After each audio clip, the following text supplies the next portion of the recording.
Lord Dubs, thanks so much for joining us. I'd like to start with the crisis in Israel and Gaza.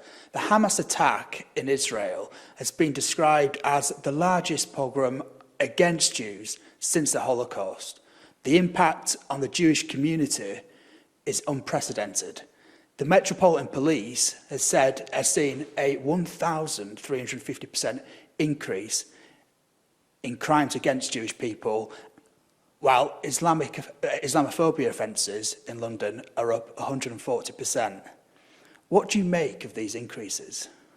Well, I think it's desperately sad, because what we want is our communities to work together, to cooperate, and to be reasonably tolerant of each other. And I think these tensions that have arisen as a result of the situation in Israel and Gaza, these tensions are terrible.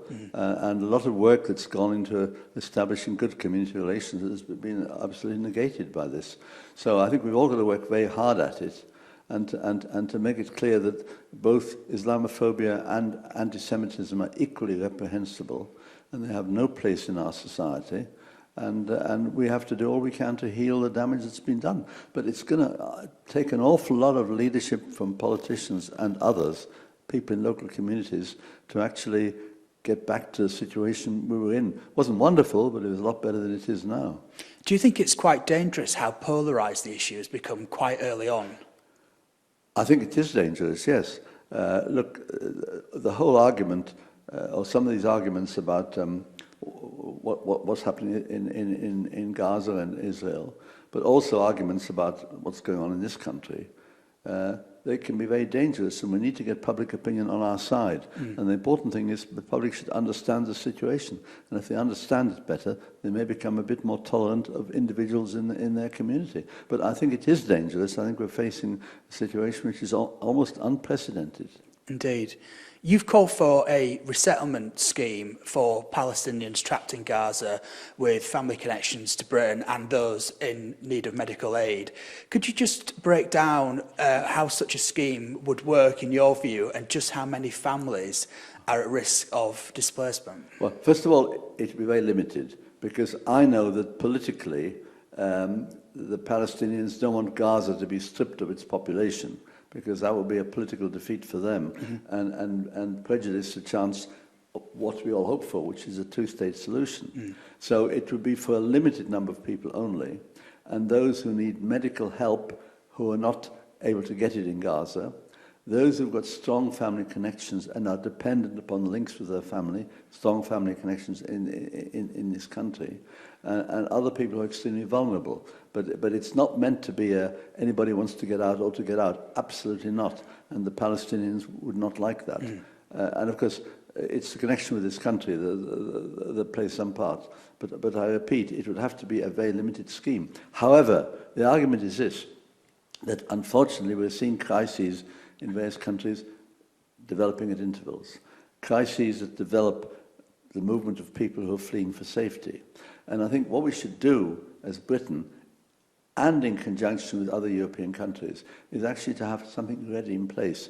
So we don't have to improvise. We had to improvise with Afghanistan. We didn't do it very well. We had to improvise in the case of Syria. This improvising doesn't work very well. We should have something in place. And what I'm arguing is that even if the numbers will be very small in the case of Palestinians, that at least we should be ready with a scheme which would apply in the limited number of instances that I've said. And I repeat, we're not trying to have any cleansing, ethnic cleansing, or whatever it's called, of Gaza. All we want is that certain limited people should have the opportunity.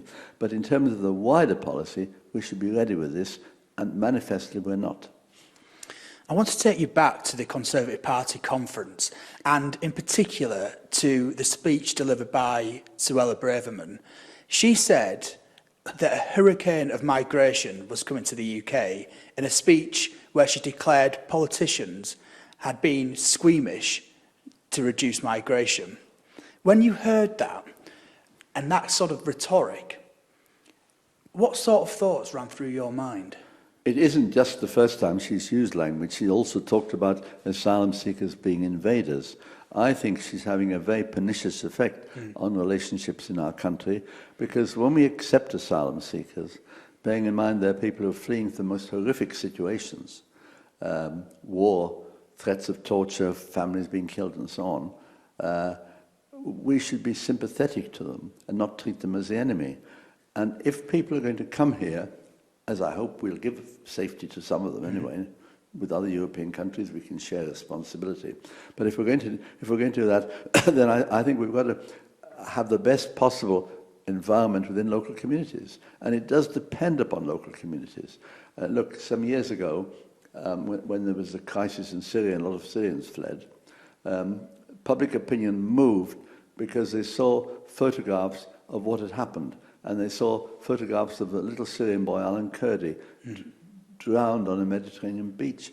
Public sympathy welled up and said, yes, we've got to help these refugee children. We've got to do it. And the public can respond to that. And by having poisonous comments made by Suella Braverman, and they really are poisonous, invaders are the enemy, and the other expressions she used, it really makes local people say, well, if the Home Secretary doesn't like these people, why should we? And I think that is a very dangerous situation. We've been traditionally a tolerant country. I hope to God we stay as being tolerant. And she shouldn't be poisoning the atmosphere in that way. I don't know why she's doing it. She's a daughter of people who are given safety in this country. I don't know why she's doing it. She's part of a certain mentality which says, once I'm inside, pull up the drawbridge and keep other people out. But I think she's doing it for cynical political reasons of hoping that when the Tory party don't win the next election, if that's what the outcome is, that there'll be a leadership contest and she will come out top. But I think this is terrible, manipulating local communities and using such terrible language. I think it's appalling. I think it's absolutely appalling. Of course, Nigel Farage was an ever-present figure at the Conservative Party conference, and you've talked about Suella Braverman's aspiration for leadership, but even he has made comments that he might look at leadership of the Tory party in 5 years' time. What does that tell us about the direction in which that party's heading? Well, there used to be a sort of a one-nation Tory tradition. I was still opposed to most of their policies, but that's legitimate democratic differences.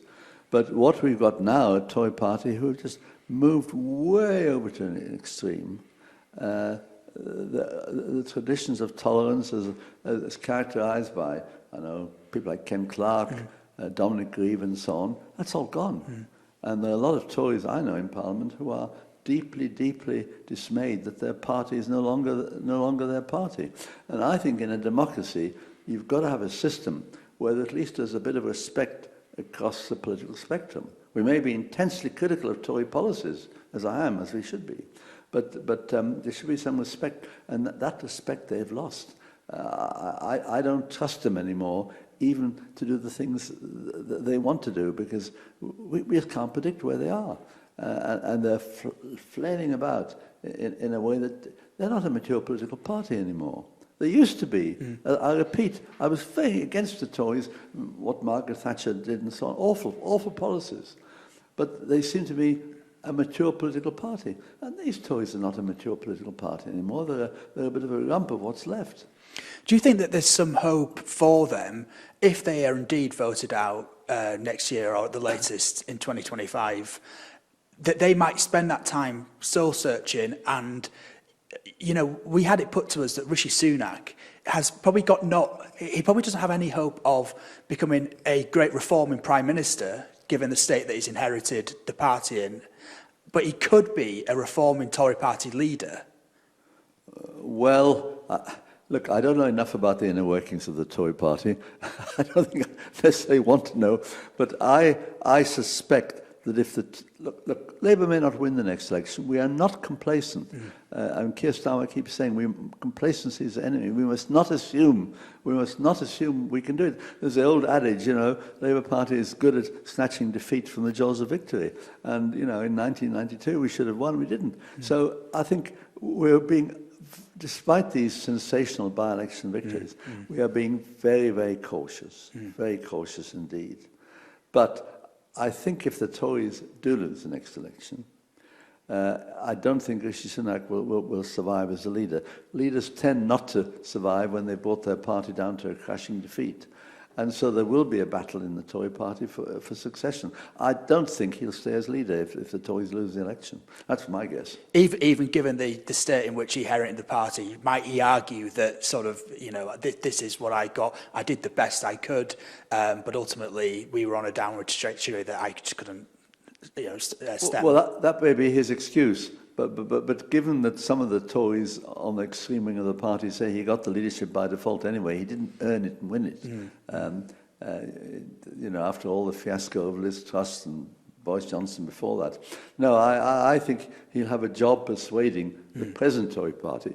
He might not have had difficulty in the Tory party of previous years by using that argument, but I think the way the Tory party is now, I think he'll have a job doing it. Look, there are a lot of more senior Tories, and they are appalled by the state of the Tory party, and I just don't think he'll recover their support. In any case, even if he himself has a slight tinge towards being less extreme than Liz Truss and Boris Johnson, the fact is he's appointed some very extreme people. We're just talking about Suella Braverman. And I blame him for having appointed somebody like that. She is poison. And by appointing somebody who's poisonous in the very important role of Home Secretary, he's actually doing a lot of damage. And he's responsible in the end for that. Of course, he did try to backtrack from some of the comments that Suella Braverman gave to the Tory party conference. He said that he told the Cabinet that the UK will always be a compassionate, welcoming country. But in your view, looking back to when you yourself arrived in the UK in 1939, are we really a welcoming, compassionate country that we used to be? I don't think so. I think in some local communities, let me restate that, in some local communities there is still a compassion and there is still a strong feeling that these are our fellow human beings and we have to give them help and support through the difficulties they faced in the wars and other oppression in their own countries. But I think if our political leadership is hostile, and it's not just in this country, of course, it's in other European countries as well. If our political leadership is hostile, then that has a knock-on effect. So there are two elements in it, and I think there's a real battle for public opinion at the moment. And the battle for public opinion is against the Suella Braverman instincts and more in favour of the decency and compassion, which has characterised our country for a long time. But it's a battle for public opinion. And I keep saying to myself, if I ever speak, I need to be aware of the sensitivities and the concerns that people feel about asylum seekers. I do understand that. But I put it to people, they're also our fellow human beings. And once one explains to people what they've been through, look, a Syrian boy said to me some time ago that he saw his father killed in front of him by a bomb in Aleppo or Damascus. I mean, to go through that sort of experience, or the Afghans who fled from the Taliban, these are terrible experiences of frightened people who are real victims. And if we understand what they've been through, then we can be more sympathetic. Of course, there is an argument to be made that Suella Braverman is just the latest iteration of what we've seen of harmful rhetoric towards migrants and asylum seekers within the Conservative Party for some years. David Cameron referred to migrants as a swarm. Even Philip Hammond said in 2015 that Britain needed to protect itself from marauding migrants. Is it fair to say that in the last decade, the Tories have weaponised refugees for political gain? I think they have, but because Suella Braverman has taken it a few stages further. But yes, there have been a period of years over which the Tories have expressed hostility to asylum seekers and refugees in a way that is devaluing our country for what we are. You know, when Germany took 1 million Syrians in 2015, 2016, and Angela Merkel, then the Chancellor, asked for help from other countries, and nobody helped her. And I think we have to not only have compassionate standards of our own, but we also have to cooperate with other countries, because the only way we can deal sensibly with the responsibility we should share is by cooperating with other countries, and you know, our government doesn't seem to do that. But certainly, I agree with you that Suella Braverman is in a tradition of increasing nastiness. She didn't invent the nastiness. She took it on board and took it a few stages further. Of course, we're now at a stage where it's, as you say, particularly poisonous. Now, we've had people like Gary Lineker, for example, get into hot water for describing the rhetoric being used to similar rhetoric that you would hear in 1930s Nazi Germany. Do you think that that was a fair comment? Well, I'm always very careful about... Look, I have a lot of time for Gary Lineker, and I'll tell you a story about him in a minute. I have a lot of time for him. I just worry a bit about comparisons with Nazi Germany. I think it's just a difficult comparison to make. Mm-hmm. But on the other hand, the Holocaust didn't start with the gas chambers. It started with language. Mm-hmm. It started with nasty words and hostility. So to that extent, yes. Mm-hmm. But can I just say about Gary Lineker, I'm a real fan of his, not just for his football prowess. We had an evening just before the pandemic on Fulham Football Ground, where the Chelsea and Fulham Football Foundations organised a training event for refugees. They were all boys. I could have argued it should have been girls. And Guy Lineker was a leading person in this. And these kids were there, and they were practising football on Fulham Football Ground. And that was a fantastic evening. And it's part of the need to make people in this country realise that refugee kids, they have the same interests. They're interested in football. They're just all these things. Now, you can't all play on Fulham Football Ground, and my tribute to Fulham for doing it is enormous. But, you know, even in parks and things, football, games, making, I don't like to use the word normalise, but helping refugees to be what they want to be. The older ones, the adults, are desperate to work, and they're not allowed to for a long time. The younger ones are desperate to finish their education. Those are the two main drivers. But they also want to be like other kids. And football is a great leveler. It brings all people down or up to the same level, and it's terrific. And I think Guy Lineker did a fantastic job, and so I'm full of praise for him. Yeah, and he also took in refugees himself and spoke openly about what that process looked like and how he enjoyed the experience. I know from the ongoing Ukraine conflict, a lot of people who have done the same thing. And I think it's great that people are doing it and also just sharing their experiences too. Yeah, and I think by setting that sort of example, and I think the great way to influence public opinion is not for politicians to keep saying the public should be compassionate. Of course, a lot of us are saying it, but I think it is people who are regarded as important figures and leaders in their own walk of life who then speak up on behalf of refugees and asylum seekers. That is the way in which we can most influence public opinion. So we need more Guy Linekers, and there are some others. But I think people like Gary are doing it because they're in a different field, but they've suddenly said, this is another responsibility of ours. And I think that's that's the best way in which we can influence public opinion. Indeed, yeah. Something I struggle with is that the UK owes so much of its economic and cultural development to migrants and refugees. When you think about that paired with the current rhetoric in our sort of public discourse, it almost seems like a bit of a gross injustice.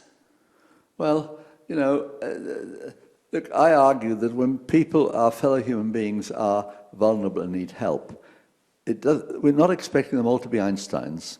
You know, when some of them that have come here have been brilliant people in the world of the arts and culture and so on and so forth, and sport. But I think we owe it to our fellow human beings, whether they're going to be the most brilliant people or they're simply going to come here as ordinary people. What characterizes them all is they say to me they want to make a contribution to this country and to local communities. I don't think that's just words. I think they genuinely mean that. And it is this sense of public service in our community which is important. And we have to give them every chance to be able to behave in that way and act in that way and be significant in their local communities. It's working. It'd be work better if Suella Braverman would shut up. Indeed, yeah. On that point, really, analysis by Hope Not Hate sees that there's spikes in anti-refugee hostility, usually following sort of like government intervention on the issue. Is it fair to say that the government's rhetoric is having a tangible impact on sort of fueling hatred? Well, I think it's difficult to measure these things or even to assess them, but I fear so. I fear that there are potential tensions in society, and people, of course, are concerned when there are a lot of newcomers coming in. They want to adjust to it. Once they adjust to it, it seems to work quite well. But there's an understanding concern about it. and of course, with a lot of cuts in public services, with pressure on housing, pressure on the health service, although the health service is largely run by, well, large parts of it are run by people who've just come to this country, and thank heavens for them. But there are pressures in local areas, and I think we have to have a government that will actually understand that and provide support to local areas so that there are schools and people can get into education and so on. And so on. So there are these tensions, and we have to try and manage them sensibly. And a lot of it has to be done locally. The poison has been coming from the centre at the top, but a lot of support for newcomers, asylum seekers, refugees, and other immigrants has to be based upon good relations in the local community.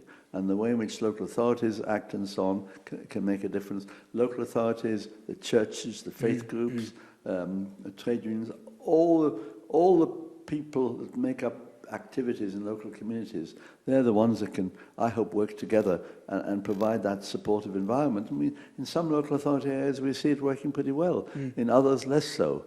But we have to, it worked better, and I'm repeating myself now, if there wasn't poison coming from the top. Yeah, so the other sort of source of that poison is the media, and there are similarly established links between the things that go into the media and then the increases in people speaking about topics associated traditionally with the far right. What do you make of that link? I think it is rather sad that some of the media are also weaponizing refugees and asylum seekers in a bid to get some cheap support in their circulation figures. I think it is a sad thing, because I like to feel in democracy the media are free to express whatever views they want within limits. And I believe in a free press very much. It's fundamental. But I think I'd like the media to exercise just a bit more responsibility. You know, if they spoke to some of the child refugees and what they've been through, I hope they'd see it differently from the way they see it based upon politicians speaking. Yeah, no, indeed. I think just to end on a sort of positive note, there are indications that the public mood in general is almost shifting away from where the government stands on this at the moment. Do you think that the Conservative Party are appealing to sort of like an increasingly marginalised and an increasingly shrinking sort of minority of the British public? Well, we'll see when there's an election. I like to feel that they're out of touch. Look, we're not going to have an election about asylum policy. I don't think that would be sensible. That would be a rather divisive thing, just to have a slanging match on, as sometimes happens in elections. But I think the British public will look to a party that seeks to understand their concerns, very real concerns about cost of living, about public services, you know, the fuel prices and so on, long waiting lists for hospital treatment. I think the public will look and see which party can actually help us with this. But I think some of them also will say, we want a government that shows some compassion to vulnerable people. And so I'm hopeful. I'm hopeful that we can win public opinion around. And I keep saying to myself, Public opinion is what matters, and we've got to mobilise the widest possible support to get public opinion on our side. And do you think that Sir Keir Starmer is the man who can prove that Labour is the party of compassion? I think so, yes. I very much hope so. Look, from my point of view, no government would be good enough on asylum seekers and refugees because, you know, I take a very clear position on this. But yes, I think he has in his heart and soul the compassion, and I think he will want to deal with all the difficult issues facing our country in a way that brings out the best in local communities. And I think that's the challenge to the incoming government, to bring out the best in local communities as opposed to bringing out the worst. Lord Dubs, thank you so much for your time today. Thank you.